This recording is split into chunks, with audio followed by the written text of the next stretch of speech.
Hello and welcome to the Bigger Boat podcast. We are the movie podcast going through Steven Spielberg's back catalogue one by one. Thank you for downloading and thank you for joining us. I'm Luke, as always, and I'm here having been taken from my home against my will, forced to podcast, to chat, to riff against my will by my captor, Joey. Hello, please give me free.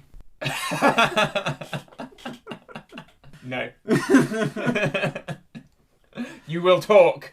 We have ways of making you talk. That intro will make absolutely no sense if you haven't watched the movie. So, make sure you watch the movie. Okay, I will.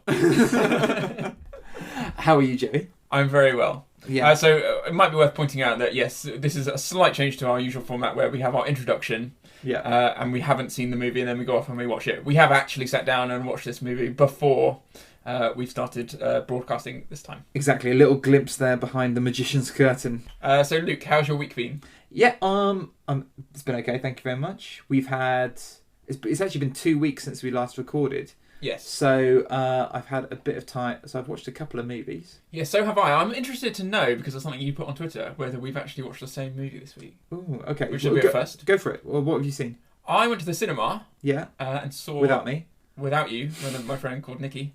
A Star is Born. I did see A Star is Born, last week. Last week, yeah. I had a sneaking suspicion. Thanks to Twitter. That's good. Well, did you like it? I did. I thought Bradley Cooper was very good, and Lady Gaga was very good actually. Yeah. Very Lady Gaga-ish for the first 2/3 of the movie. Yeah, I know, which is remarkable, isn't it? And so believable as good. Someone who's not. She really acts so well and so believably as someone who is not a megastar. Yes. Who is someone who's really shy, reserved, Yes. doesn't want to put her own music out there. Someone who makes the transition from a waitress, and you do genuinely believe she is a waitress to begin with, to becoming a major pop star. If you've not heard of this is the film sort of directed by Bradley Cooper. It's Bradley Cooper's first directorial debut, and it's the remake and starring Bradley Cooper as well.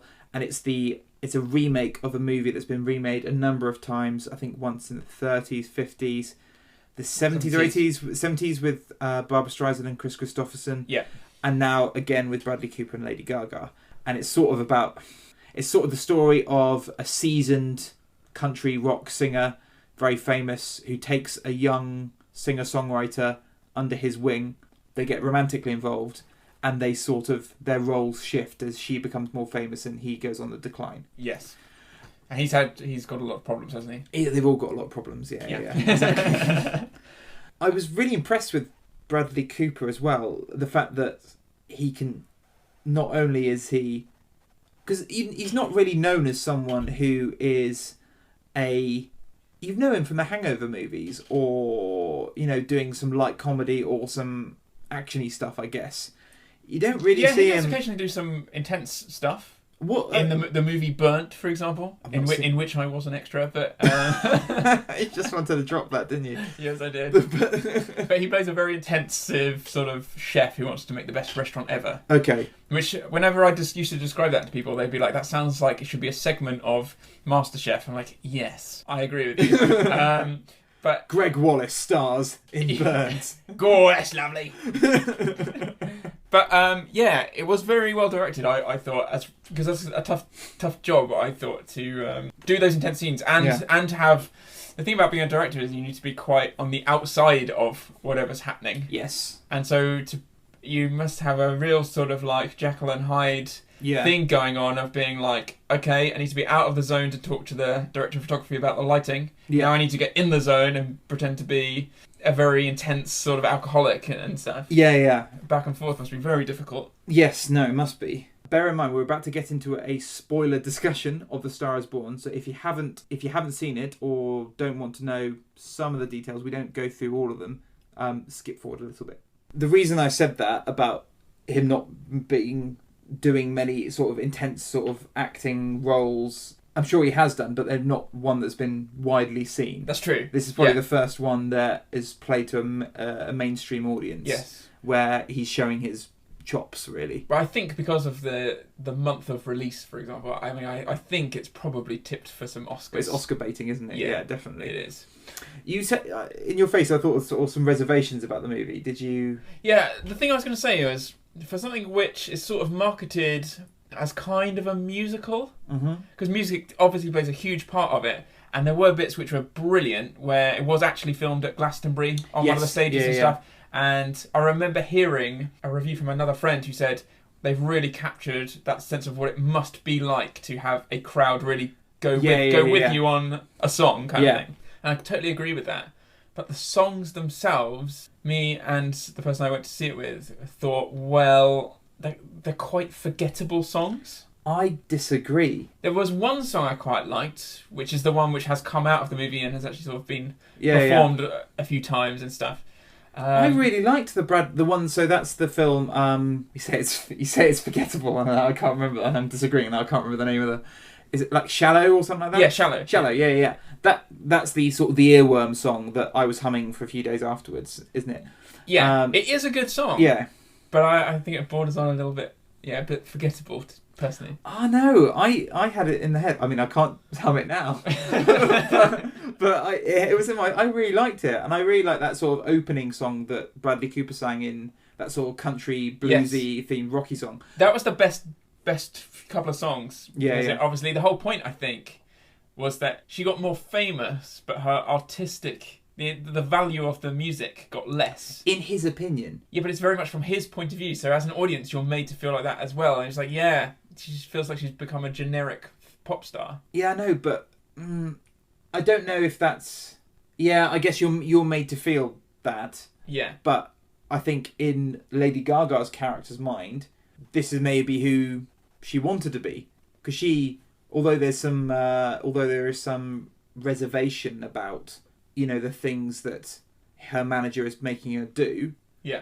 She still has sort of artistic control throughout the time. Yeah, she does. She even takes back control a little bit, exactly. doesn't she? She really confronts him about something, doesn't she? She's like... You sort of think that, and she wins a Grammy for that, These are all spoilers, by the way. So she wins a Grammy for it at the end. So clearly people are responding to it. It's just not the type of music that he likes. Yeah. I thought the first half of the movie was really good, and then as Lady Gaga's character rises a little bit more, I lost a little bit more interest. Yeah, I'd agree with that. But I thought the first bit was great. Yeah. It felt like a very genuine relationship between the two of them. It was so believable. It built very slowly but very deliberately. Yeah. Yeah, it's very good. And Bradley Cooper's, I really liked his voice. Oh yes, it's super low. American. He sounded like Sam Elliott, who plays his brother, doesn't he? Yeah, he does actually. Yeah. Really, apparently, he had to do loads of vocal training to get his voice that low, as like a southern country drawl, which sounds nothing like that. Because Sam Elliott is the cowboy that's in The Big Lebowski, isn't he? Yeah. And the Coen brothers say in their audio commentary that they can. His moustache used to be so low, it used to hang below his bottom lip. He said, the great thing about working with Sam Elliott is you can get him to dub in any line you need afterwards. Because nobody really watches his mouth, because the moustache just goes up and down a little bit. It does sound a bit like Droopy Dog, doesn't he? Oh, yeah. Having gone through puberty. But anyway, go watch Star is Born. I did really like it. Yeah, it's definitely quite a cinema film. Yeah, I think so. To give you that sense of the scale of the crowd and things. Yeah, agreed. But well worth your time. And very impressive for a first-time director. Yes. Yeah. Okay, so if that counts as my movie, why don't you tell me about the other one that you said you saw this week? So the other one I watched is a really good one that came out this year. It's called American Animals. Have you heard of it? No. So it stars... Who does it star? Some young up-and-coming actors. Barry Keoghan. I don't know if you've heard of him. No. He's an Irish actor, but he's playing American here. And Evan Peters, I think that's his name. He's the guy who plays Quicksilver in the Fox X-Men movies. Okay. Yeah. It is the story of a group of kids in university who plan a heist to rob their school library, which contains a lot of rare books, which they found out are worth a lot of money. Oh, cool. So I said a lot of money. So let's say about a lot of money. A lot of laughs. It's auxiliary. Exactly. And surprise, it's great. And basically, they're sort of disenfranchised youths. They don't know where they're going. They want to feel special. They're sort of millennials, and they feel that this will give them meaning to their life. They watch loads of heist movies. It's all nice and breezy and fun. And then it switches on, and the actual realistic problems that they have to face in order to actually rob this, to rob the library, and the things they actually have to do becomes really quite uncomfortable. Oh, really? And it plays it so realistically that even though the violence isn't... So no real spoilers here, but even though the violence isn't, particularly brutal or anything like that, it's still very, very uncomfortable to watch. I see. And the effect it has on the group, and it's a true story. So these people actually did this, and it's really interestingly framed, because the actors will then appear documentary style next to their real life counterparts who have spent time in jail, who talk about things that may have happened, memories, sharing things, interact with the actors that they play their own characters with, and sometimes just give interviews to screen. Awesome. It's really good. It's one of my favourite films this year. Really, I really like a good heist film. Yeah, well, that's the thing. And it's sort of meant to be that sort of, they're planning the heist, see how things go, and they even go to, this is set in the past, so they go to Blockbuster to get out loads of heist movies, so the camera pans across and you see like Rafifi, Point Break, and Ocean's 11 and things like that. All these movies that inspired it.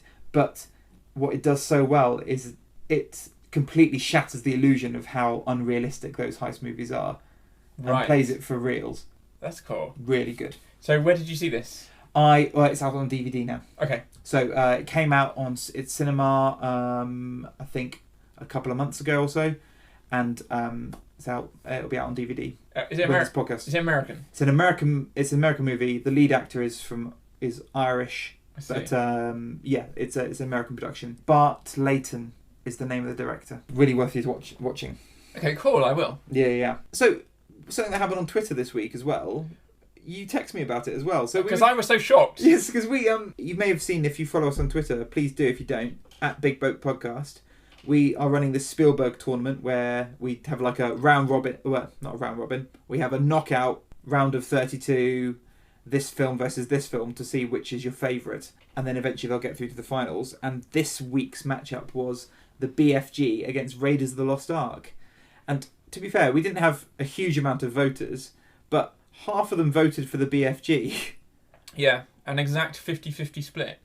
Which I just didn't understand. Against Raiders of the Lost Ark. Because what's so shocking about that is Indiana Jones was voted like the best fictional character ever or something in a poll like a year ago or something. Yeah. So why on earth did it score so badly on our poll? I really don't know, because none of the other ones we've had any major upsets or major surprises yet. Yeah. All the films that I thought were going to go through have gone through so far.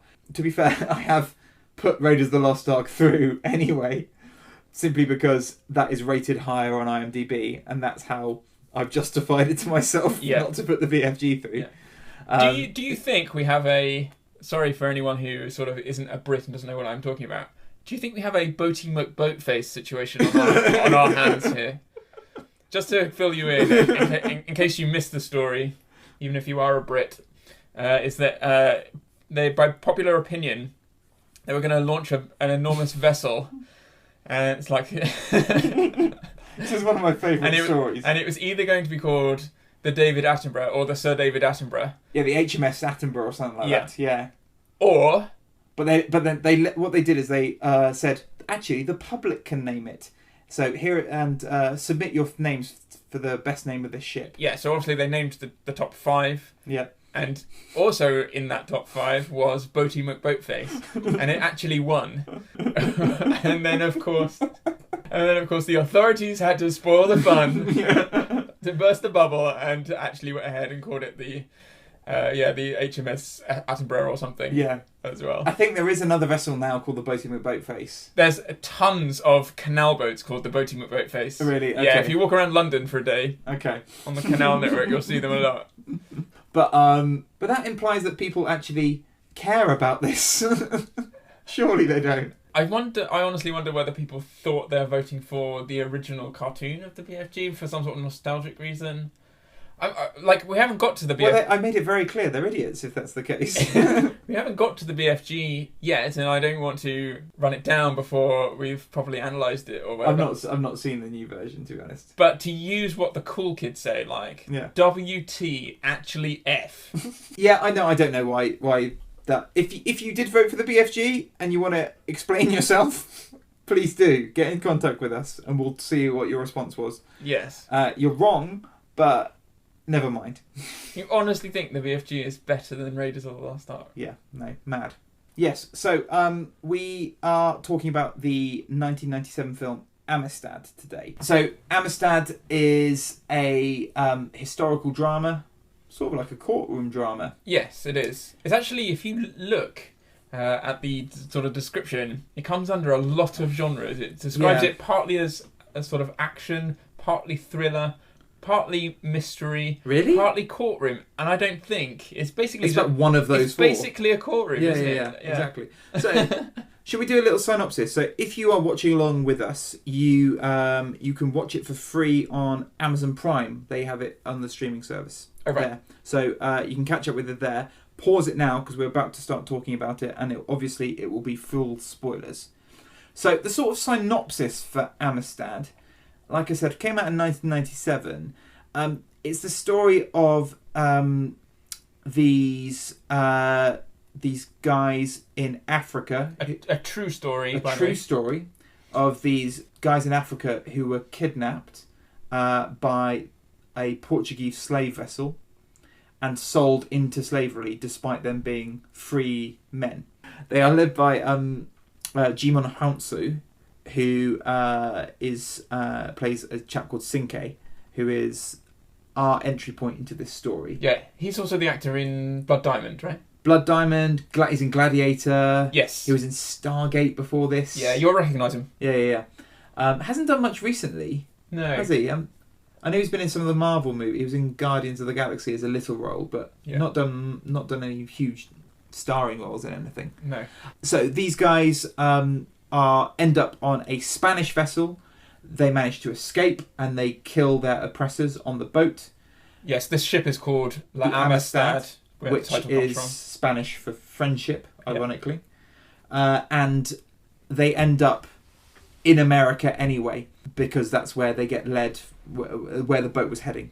When in America, the authorities are convinced they are slaves, they are not born free men, and that they are someone's property, and thus a court case ensues with a lot of interested parties claiming ownership of these guys, and that goes to the highest level and ends up at the Supreme Court on order of the president for various political reasons. I guess that's probably it, isn't it? Yes, that's okay. Plot-wise, yeah. Okay, Joey, shall we start chatting about the movie in full spoilerific detail? Sure. What did you think of it in general?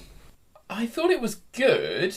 It was... There's just no getting away from its length, is there? 2 hours 35. It did feel so long. I agree, it was okay, but I was telling you just a little bit earlier, finding the time in your day to sit down and watch this, you need to dedicate a whole chunk of time to watch it, sort of process it, and also get yourself in the mood for watching a story about a courtroom drama about slavery. Yeah. 2.5 hours is a very, very long time. It is. And I didn't think it needed to be. No, what I think is quite tiring about it is usually, let's say it's like a John Grisham adaptation or something. Yeah. Obviously, John Grisham tends to do a lot of courtroom things because he's... Oh, okay, I was wondering why you were mentioning John Grisham for that, but that well, for example, the movie A Time to Kill, which also has Matthew McConaughey in it as a lawyer. I mean, that's actually quite a good reference. So, well done. Well, I am actually quite good. You usually have the crime that's committed. You then have the arrest. You then, build up the defence or the prosecution. Yeah. And then you have the court conclusion, the final sentencing. Mm-hmm. And then they get away with it or they don't or whatever, and you feel huge amounts of injustice or whatever. This is 2 quite heavy court cases back to back. Yeah. So, you have a lot of action at the beginning, obviously, because there's a mutiny that takes place. The slaves take over the ship and leave a couple of white men alive. Yeah. And they call over to another ship, which then gets them to a lot more trouble. Yes, yeah. And that's how they end up in America. Yeah.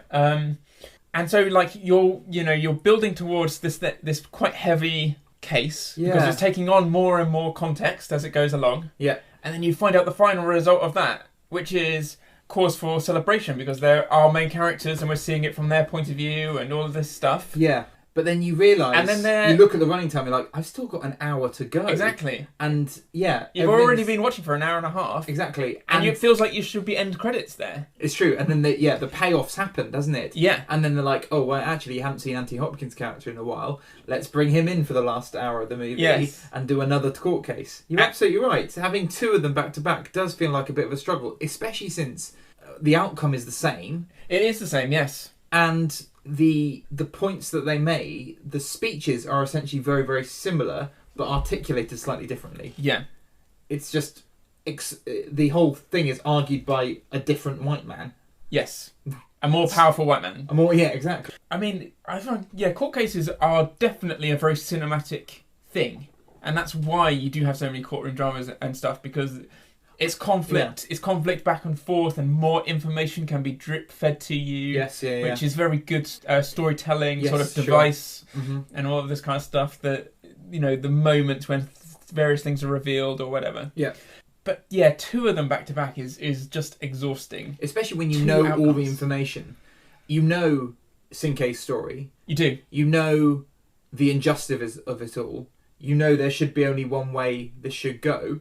And the fact that it goes... It does actually go that way as well. Exactly. It goes as you would expect in a Steven Spielberg movie. Yes. There's a nice tied up happy ending, which is something I do want to talk about a little bit. The fact that it is just going in one direction that you know exactly where it's going, it takes away the tension. And having 2.5 hours of that predictable story is frustrating. Frustrating and tiring. Yeah, exactly.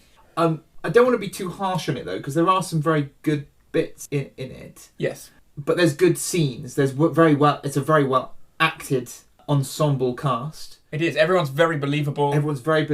It takes me into that world quite well. I feel like I really did step back in time and all that kind of stuff. You've got a remarkable cast young Jimon Hounsou. You've got young Matthew McConaughey. Matthew McConaughey, I have to say, yeah, genuinely a very, very good actor. Yeah. He always has been. I know he had a little bit in his career where he was just doing rom-coms and that kind of stuff. That was he genuinely is a very, very good actor. Around Failure to Launch, where he started getting a bit typecast. Yeah. But no, he does some really interesting things, doesn't he? Although in this film, when I was watching it, my wife came in back from work, and she sat down. I was like, "Oh, Emma Thompson's in this," and I was like, "What?" And she thought Matthew McConaughey was Emma Thompson because he was just in the background and and with that sort of curly hair. I was like, but he's got sideburns. I don't know. I don't know what she was. But if you look at it again, look at some stills. She does look a little bit like Emma Thompson. Okay. Yeah. I'm going to reveal something which you put on Facebook, I think, so I don't feel too guilty about saying this. But didn't your wife once look at a picture of Jay-Z and say he looks just like Philip Schofield? Yes. I'm not doubting her sight or her sanity. But she has a high tolerance. She's like, yes, it's just like him. Yeah. She has a high tolerance when it comes to faces. Yeah. What's the word for it? She has... what is the word for it? She has that condition which Oliver Sacks has. Blindness? Yeah. You know that condition that Oliver Sacks has, who can't recognise faces? I do know. I know. He's what you mean. the author of The Man Who Mistook His Wife for a Hat. Did he actually have that? But he genuinely has that condition, yeah. Prosopagnosia. Okay. I wouldn't have got that. I didn't know that. Bad medicine on your part. Yes, I know. No, I didn't know he had that. But no, I don't think Juliet has that. Because she does recognise me. And most other people. But yeah, I completely forgot about that. I must ask her to justify herself. Yes. It's got Matthew McConaughey in it. Yes. Got Anthony Hopkins, but also some really younger versions of actors who become much better established. Yes, and this seems very much like a grounding for later work. So particularly, who's the actor that ends up in 12 Years a Slave? Chiwetel Ejiofor. Yes. that guy. That guy, because I'm not going to repeat that as a dyslexic. Yeah, so it's got Chiwetel Ejiofor in it, Yeah. who does, as you said, does Steve McQueen's 12 Years a Slave. Yes. And he's a translator in this movie. He's a translator in this, yeah. Young Anna Paquin is in this. She is, as yes. Queen Isabella of Spain. Yes. You've got Stellan Skarsgård. Yes. As the sort of the abolitionist. And then the person who's credited at the top of the movie is Morgan Freeman. I thought that was interesting because he isn't the main character, and he is not very... He's not particularly Morgan Freeman-esque in this movie. I'm not sure what the point of him was in this. No, I'm not sure either. Beyond he's very much having a black man as a success. as a free man. Yeah. Not a success, but yeah, as a free man who is a abolitionist activist. Yes. And because it is a true story, and there was a number of black men who were abolitionists who were campaigning for the abolition of slavery, and so there wasn't a character that was directly based on him, but he was sort of just an amalgamation of a few. Yeah, I read that too. Yeah, and so I think they felt that they needed to have someone who fulfilled that role, but actually, he doesn't really do much in the story. He has a link with Anthony Hopkins' character, John Quincy Adams. They have a bit of a relationship. He talks to them. He's very much an onlooker.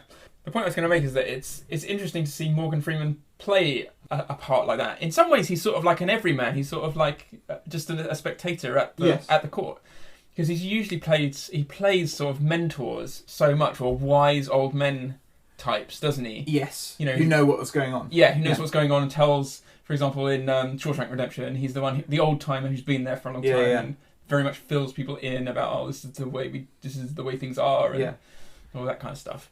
There was I don't know whether he was meant to represent sort of modern America's guilt about slavery, simply because of one scene where him and Matthew McConaughey are on the Amistad itself, looking around for evidence for their court case. Yeah. And Morgan Freeman is confronted by the actual chains, the blood stains, the fingernail scratchings, and he sort of has to confront what these guys actually went through in the Atlantic crossing, and that really makes him sort of overcome with emotion, and he can't really speak. He gets really, and that's the only real moment we have of any of the main characters who aren't slaves have some sort of remorse about the whole thing. Even on the abolitionist side, everything is very matter of fact. Yes. Everything is very... There's no real... There is some empathy. There's some sympathy, but there's not much empathy. Yeah, I know what you mean. Do you know what I mean? Yeah. Why would there be empathy? How could any of the white men know what it's like to be a black slave in those that's conditions? Why I think maybe Morgan Freeman's character was useful, because he's the only one who could actually empathise, because obviously he was a slave previously that was then freed and is now... So he does have some connection. Yes. And it's sort of... But then I would also argue that they haven't quite used that character to its full potential. Absolutely. This is just a single scene where you see that happen, and then it's not really dwelled He doesn't on really again. Drive home to the white people what it's like. Exactly. And the white people continue to act as they have been doing, doing their jobs, essentially. Yeah. There was fighting for injustice. Fighting for injustice, but there's a little part of me, like, for example, when Matthew McConaughey is like, yes, we've won our case, part of me still thinks he might not even necessarily be that happy for the black people. It's that, it's just for his reputation. Yeah, his own ego. Yeah. Or financial gain. I mean, I think he definitely does sympathise, especially towards the second case. Yes. Once that decision the first court case gets taken to the Supreme Court, I think he definitely does empathise with them a bit more. But in that first court case, you're absolutely right. He is, he drags around the chains to show the rest of the jury and the judge. He pulls them around like they're not, like these guys are worth nothing. Yes, as if they're like horses or something. Exactly, and I don't know whether he's doing that just because he's not thinking about it, or he's making a particular show about it. Or is the point that that's an everyday occurrence? Or that's an everyday occurrence even for the good guys. Yeah. Or what you're meant to see as the good guys. I don't know. Bits that I thought worked were often some of the most violent things. And I remember writing down, this is unusual in a Steven Spielberg movie. You think, even back to like The Colour Purple and stuff, There is violence in it, but there's stuff which really like borders on outright gore at the beginning. Yeah. A lot of blood. It's a very, very real ambush there. That first scene I thought was great. Yeah. So it's that starting scene where it's just focused in on Sinkei's face, and he almost looks like an animal. You know, it's just focusing on his eyes. He's grunting. And his muscles. He's growling. And then his fingers. Sweating. Yeah. And he's trying to desperately scratch out a nail in order to use as a weapon to free himself and to free the other guys.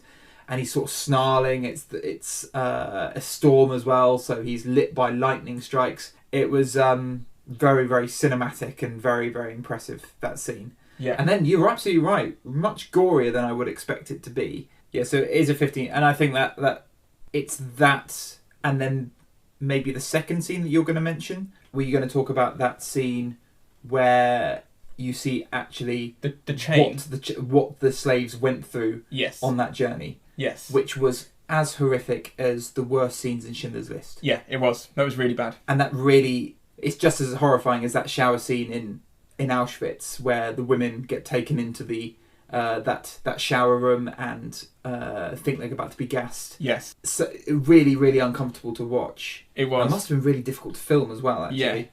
Yeah, very brutal, because it looks so real. The way they're pulled down into the water. Yes, and then when they they're thrown overboard. There's a scene where there's a big bag of rocks that get thrown overboard, and as that falls deeper and deeper into the ocean, you see it's actually attached to some of the slaves where they're trying to throw them overboard. So the people that are sick, the women, some people that are infirm, troublemakers, all get dragged one by one, slowly and brutally down into the ocean, and you see them sort of just fall down inevitably.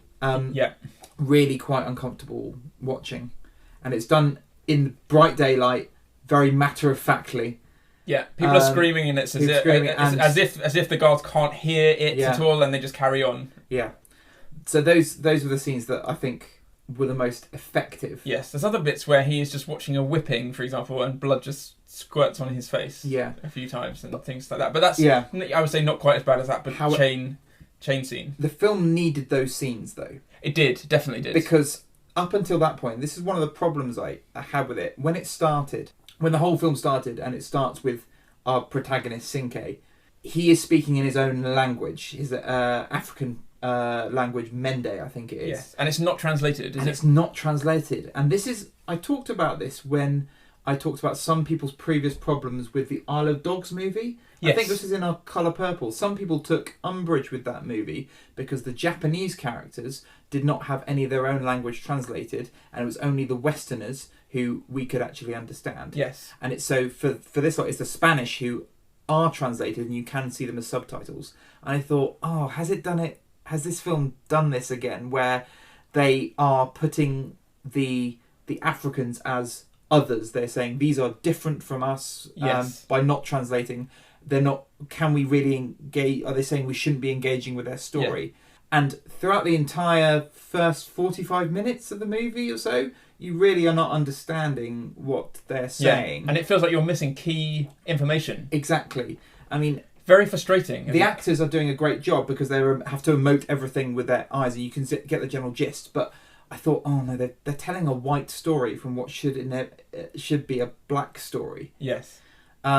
But then you have the flashback scene. So about 45 minutes in, the white characters get to know Sinkei, they get to know his past, and you see the flashbacks of what happens. And at that point, things are translated, and you can see his struggle. I thought, okay, fine. It has moved. It's sort of redeemed itself a little bit. It's not fallen into that trap that some other movies have done. Yes. Which, I mean, I think communication is a theme. Obviously, we've seen the theme of communication with Close Encounters of the Third Kind, or lack of it. And I think that was the point of that, particularly the first third, or until we had the flashback. Yes. Or first half. Yeah. But it was that they weren't listening to them. But no, it wasn't that they weren't listening. They couldn't understand the black people, could they? Yeah, no. Their situation or their language. Yeah. And then it turns out that, it's that lack of communication. Or their culture, even. Or their culture. Yeah.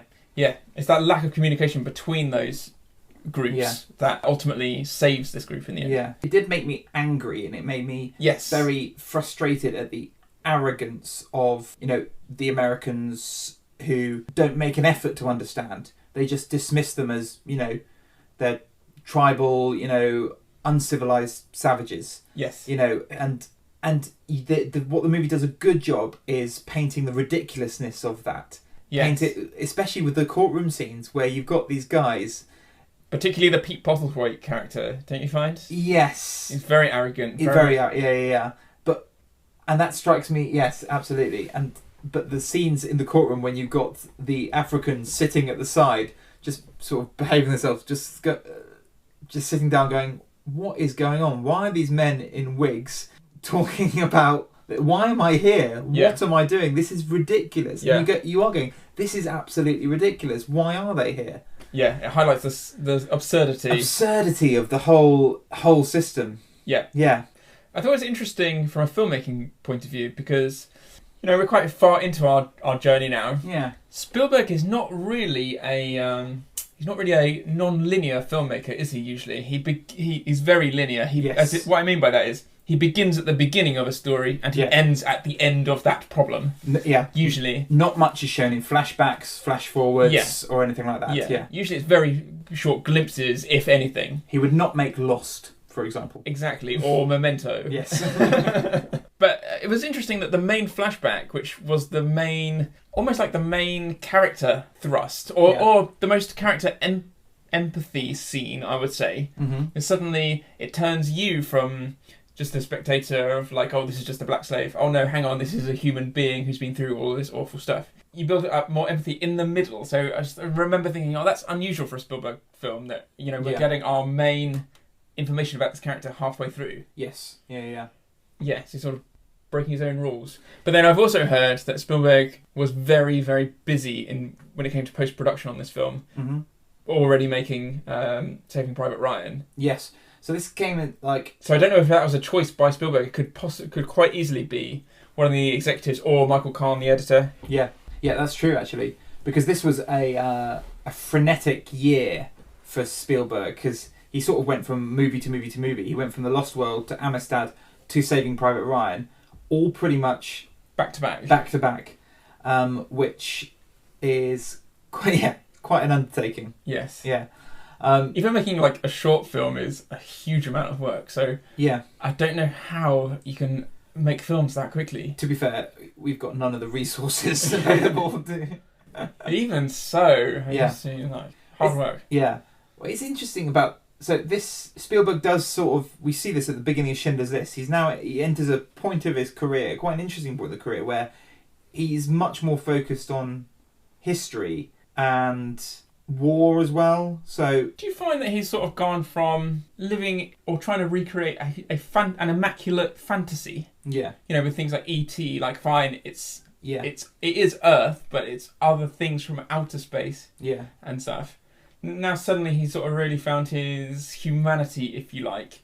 He's telling very human stories. And I suppose the history part gives you the guise that we once talked about that space and sci-fi can give you. Yes. As well. So you don't have to do things directly quite so much. You can be very much...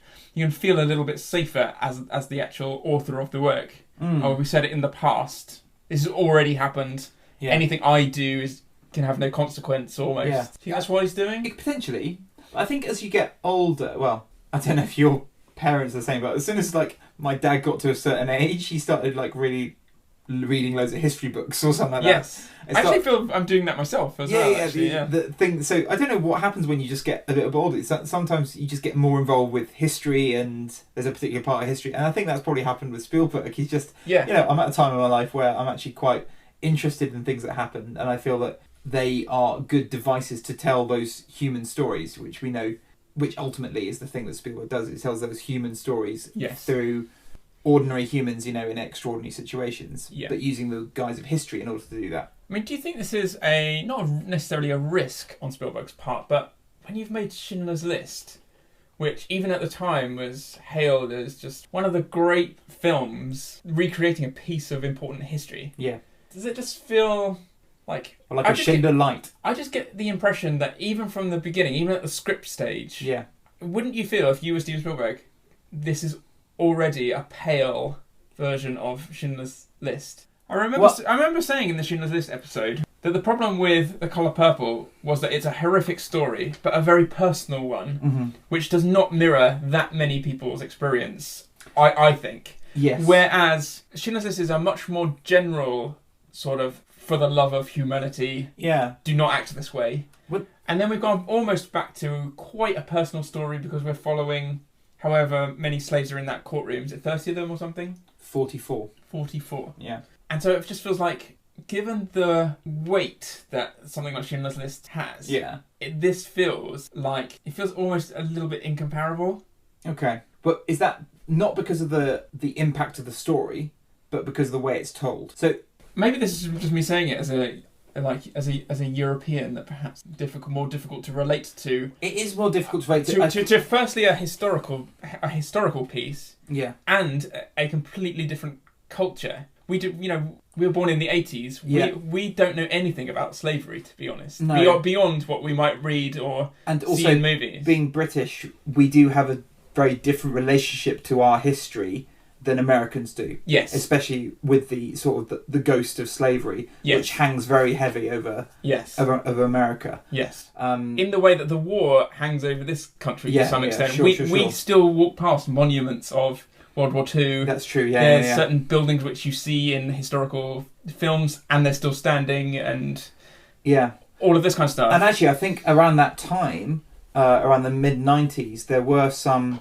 Bill Clinton would have been in power, wouldn't he? And there were some things where America was starting to have to face their slave past a bit more. I think there was some legislation in place where Bill Clinton wanted to change the names of some schools that were named after famous slave traders and things like that. And things like that were happening. So it was quite in the zeitgeist. But I actually heard an interview with Spielberg who was talking about this and said he was asked, why did you want to make this film? And he said he wanted to make it for his son Theo, who was adopted, and he's a black kid. Oh, right. So he wanted to tell a story that would have related to Theo's past and his heritage and his culture. I see. The same way, I guess, that Schindler's List, as Spielberg is Jewish and his other kids would be Jewish, he wanted to make something that told them and immortalised their story. Yes. He wanted to do something else for Theo. Yes. Which would make sense. I suppose, because we're coming at this from a European perspective. Yeah. If you make something that American, I suppose it's inevitable that we don't relate to it on quite the same level that we do with Schindler's List, which is set in Europe. Yes. Yeah, no, I'd agree with that. But this actually, we mentioned beforehand, this is a true story, and this is based on a historical text called the Amistad 1 and the Amistad 2, so these historical journals. Mm-hmm. And these were read by Debbie Allen from Fame. Oh, Fame? Really? Yeah. I'm gonna live. Yeah, exactly, yeah. Yep. And she optioned the rights to a fictionalised historical account of it, I think, about the mutiny on the Amistad called The Black Mutiny. And then sort of presented that to Steven Spielberg around the time when Spielberg was looking for a new project. I think this was probably just it must have been post Schindler's List or so. Yes. And Spielberg, so it had already been passed on by a number of studios, because it is a difficult thing to sell, I think, as a big studio to make. Yeah, I can imagine it is. Yeah. And actually, around the time, Spielberg had just set up his own new studio now, so DreamWorks. Yes, I was going to say, this is certainly the first film that we've seen that's been distributed by DreamWorks. Yeah, so this is Spielberg's own personal studio that he set up with Yes. Jeffrey Katzenberger and David Geffen, I think it was. Yes, it was. So they set that up in 1994, and this is 1997. So this became their first few releases, the Yes. first few films that got released by them. Yeah, well, because I don't remember seeing the logo on any of the others, including the one before, Jurassic Park 2. No, yeah. So this must be the first It was the first Spielberg one. Spielberg film that has been distributed Absolutely, by DreamWorks. yeah.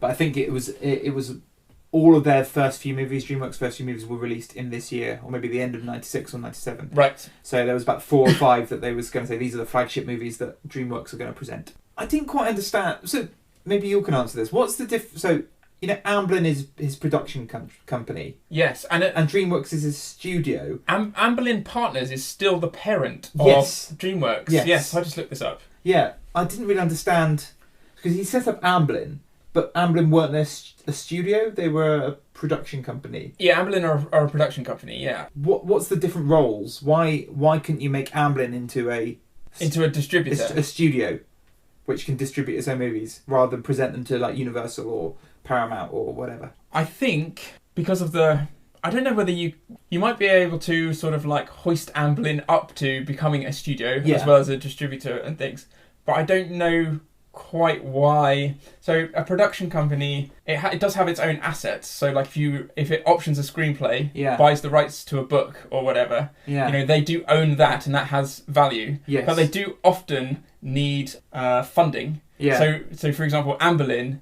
I imagine for the first few movies at least would be funded by Universal. Yes, because Amblin is located on the Universal lot, isn't it? It is. Yeah. Sort of like Amblin would be created in the business sense, as a sort of company to protect Steven Spielberg and the rights to the books that he might own and the screenplays that he's interested in making into movies. So that's just a sort of way of protecting them. Fine. Okay. And so I don't quite know why I think he would have to set it up as a completely separate company if he wanted to do Amblin Distributors. Okay, sure. But he's already, David Geffen is a record producer, and then Jeffrey Katzenberg is... Well, he came from Disney, didn't he? He came from Disney, yeah. So he's obviously clubbed together with two other massive Hollywood honchos and kind of taken the safe route and made his own studio that way, instead of making Amblin which bigger. May have been legally tied up with lots of other different... I was just interested because I really don't know how it works at all, but so DreamWorks is now Steven Spielberg's personal studio. So eventually Spielberg wanted to do this and wanted to do it under DreamWorks. There wasn't a script at this time. He got a guy called David Franzoni to script it. He eventually co-wrote Gladiator, I think, later on. And then there was some polishing up of the script by Steve Zayn, the guy who did Schindler's List. But there was a bit of controversy. Did you hear about this beforehand? So there was a lawsuit against Amistad. Yes. A couple of days, which only got settled a couple of days before it actually came out at the cinema. Oh, really? Yeah. To do with this original screenplay? Yeah, exactly, because there was an injunction before the film. There's an author called Barbara Chase Rebo, and she had a novel in 1989 called Echo of Lions, which was doing the same historical account about the mutiny on the Amistad.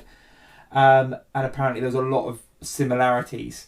Yes, including some fictional things she made up. Exactly, yeah. And apparently she had sent Echo of Lions to Amblin in the early 90s, I think, which made them think that someone had pilfered some stuff. Right. But that was all settled out of court for $10 million. Oh, really? I heard it undisclosed, but $10 million? I read $10 million somewhere, and that was 2 days before the film came out. So then they were able to distribute it. Wow. Yeah.